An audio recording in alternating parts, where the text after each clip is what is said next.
This is Red, White, and Bluegrass.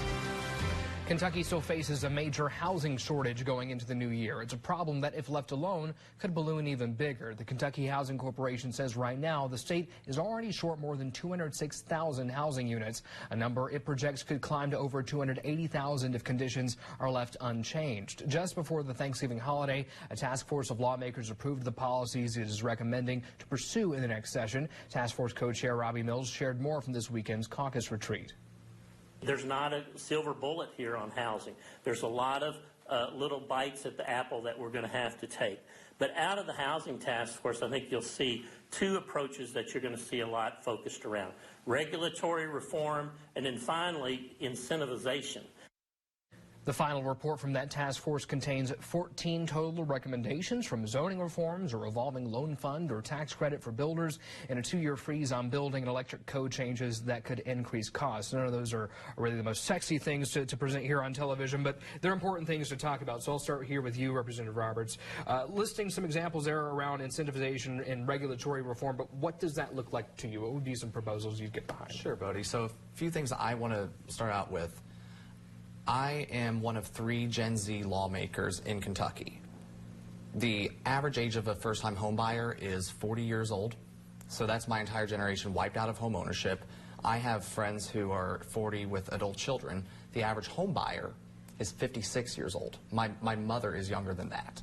So we are being deprived of the American dream in real time because housing is just so expensive. Some of those reforms that I look to, general zoning reforms, whether that be eliminating parking lot requirement sizes, eliminating lot size requirements for you to build, just other issues on top of it. If something is legal, but the legal process to do it is incredibly complex, it may as well be illegal. Other issues that we can tackle is streamlining the permitting process, requiring that local governments make their decision on zoning issues within so many days, rather than just holding it up under what's essentially an administrative veto, so that way we can actually get to building. There's so many other areas that we can address as well. Tax credits in order to incentivize building. Issues such as, one example would be exempting building material from the sales tax. It's just one idea that I've thought of in order to allow for builders to be able to loosen the cost. Another issue that I deeply am concerned about is how expensive property taxation is becoming. It is edging out both senior and younger populations from home ownership.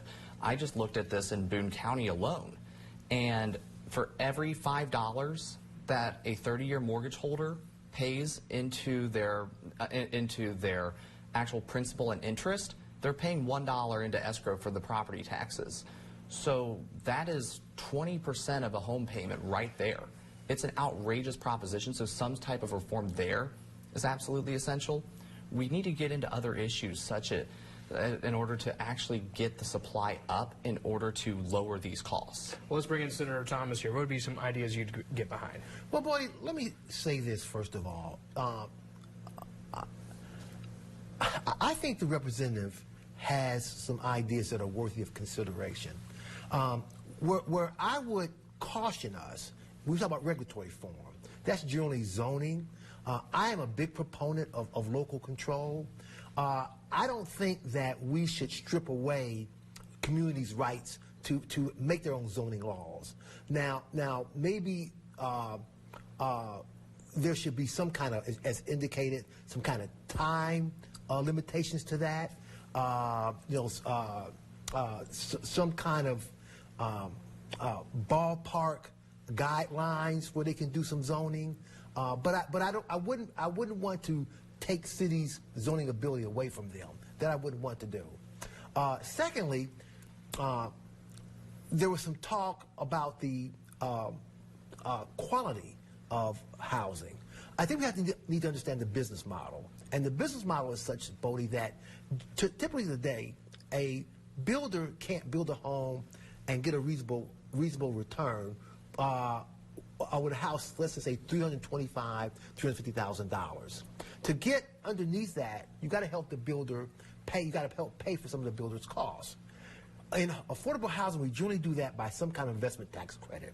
We either do it through investment tax credits, we either do it through some kind of real estate tax credits, historical tax credits, that the builder can take and then sell, and from the sale of those, get some money. So the government's going to have to assist the builder in making it work from a business model standpoint, some kind of grant money or seed money or something to make it work. A lot to unpack here, but unfortunately we're out of time. Thanks for the good conversation. We'll be right back.